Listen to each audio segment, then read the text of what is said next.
हमारे देश में पैन कार्ड, आधार कार्ड एक बेसिक और इम्पॉर्टेंट डॉक्यूमेंट है सभी सिटीजन के लिए।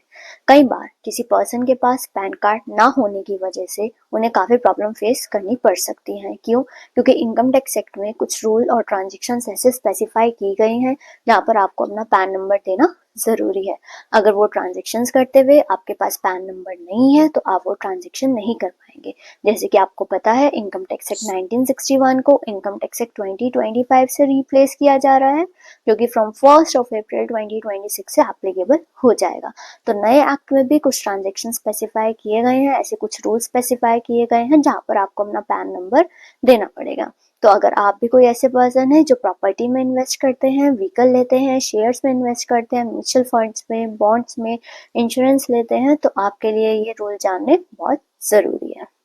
हेलो फ्रेंड्स, मैं हूँ CA Sherry Arora. Welcome back to my channel. आज हम डिस्कस करेंगे ऐसे रूल्स के बारे में जहाँ पर ये ट्रांजेक्शन स्पेसिफाई की गई हैं कि कब कब कौन कौन सी ट्रांजेक्शन कौन सी लिमिट को देखते हुए हमें अपना पैन नंबर डिस्क्लोज करना पड़ेगा। तो आइए सबसे पहले हम बात करते हैं कैश डिपॉजिट और कैश विड्रॉल के बारे में।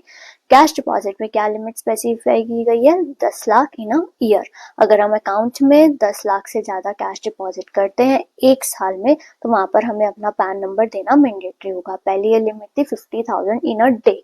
तो एक दिन में अगर हम 50,000 से ज़्यादा डिपॉजिट करते थे कैश तो हमें अपना पैन नंबर देना पड़ता था, लेकिन अब ये लिमिट चेंज की गई है, बढ़ा दी गई है 10 लाख और एक दिन की ट्रांजेक्शन को रिकॉर्ड ना करते हुए पूरे साल का ट्रांजेक्शन ट्रैक किया जाएगा।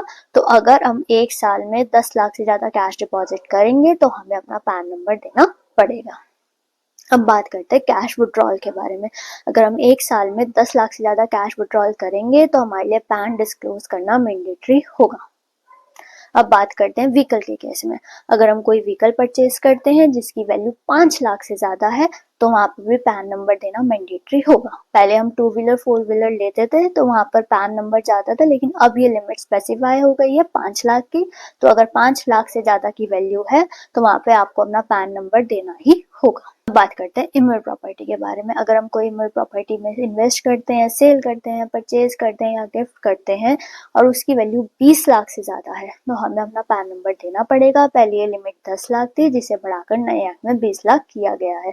तो अगर हम ऐसी कोई ट्रांजेक्शन करेंगे इमर प्रॉपर्टी से रिलेटेड तो और वो 20 लाख से ज़्यादा है तो पैन नंबर डिस्क्लोज करेंगे। अब बात करते हैं किसी होटल, रेस्टोरेंट या इवेंट के पेमेंट के बारे में। अगर हम किसी होटल को, रेस्टोरेंट को या किसी इवेंट की पेमेंट 1 लाख से ज़्यादा कैश में करते हैं तो वहाँ पर भी पैन नंबर देना मैंडेटरी हो गया है। अब बात करेंगे एफडी के बारे में। अगर सिंगल है तो 50,000 से ज़्यादा और एग्रीगेट देखेंगे तो 5 लाख। तो अगर एग्रीगेट में 5 लाख से ज़्यादा है और सिंगल में 50,000 से ज़्यादा है तो हमें पैन नंबर देना मैंडेटरी है।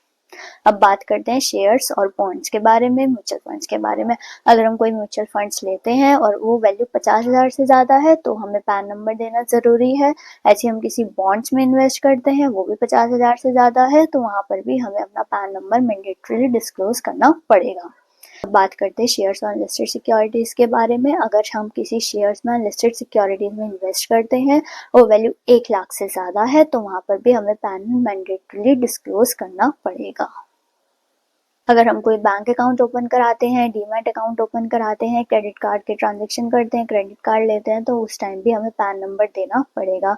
अगर हम कोई इंश्योरेंस लेते हैं, पहले इसमें एक लिमिट स्पेसिफाई थी, अब लिमिट हटा दी गई है। अगर हम कितनी भी अमाउंट का इंश्योरेंस लेंगे उस टाइम हमें अपना पैन नंबर देना ही होगा। इन ट्रांजेक्शन्स के अलावा अगर हम कोई भी गुड्स और सर्विसेज परचेज करते हैं जिसकी वैल्यू 2 लाख से ज़्यादा है तब भी हमें अपना पैन नंबर देना पड़ेगा। इसका एक एग्जांपल हम ले सकते हैं ज्वेलरी। तो हम समराइज कर लेते हैं कि हमें पैन नंबर कब कब देना ज़रूरी है विथ लिमिट्स।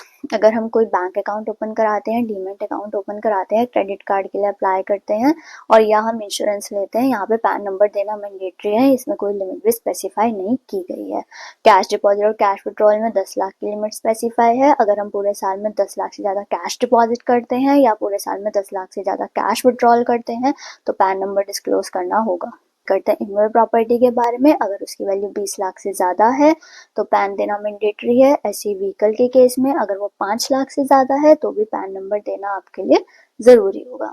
अगर हम किसी होटल का, रेस्टोरेंट का बिल पे कर रहे हैं और वो 1 लाख से ज़्यादा है तो पैन नंबर देना आपके लिए ज़रूरी है। ऐसे ही अगर हम किसी शेयर्स में, बॉन्ड्स में, म्यूचुअल फंड में इन्वेस्ट करेंगे, शेयर्स और अनलिस्टेड सिक्योरिटी के लिए 1 लाख की लिमिट है, बॉन्ड्स और म्यूचुअल फंड्स के लिए 50,000 की लिमिट है। ऐसे ही एफडी के केस में अगर सिंगल है तो 50,000 और अगर हम एग्रीगेट देखेंगे तो 5 लाख। इन सब केसेस में आपको पैन नंबर देना होगा। अगर ये सारी ट्रांजेक्शन माइनर से रिलेटेड होती है, जिसकी कोई भी अपनी इनकम नहीं है, तो उस केस में हम किसी पेरेंट का भी पैन नंबर डिस्क्लोज कर सकते हैं। अगर आपको ये अपडेट जानकर अच्छा लगा हो तो वीडियो को ज़रूर लाइक करें और इसे शेयर कीजिए अपने फ्रेंड्स के साथ या किसी ऐसे पर्सन के साथ जो इन ट्रांजेक्शन में डील करता है, जिसके लिए इस रूल का जानना बहुत ज़रूरी है। ऐसे और अपडेट जानने के लिए चैनल को ज़रूर सब्सक्राइब कीजिएगा। मिलते हैं नेक्स्ट वीडियो में with new update. Thank you for watching.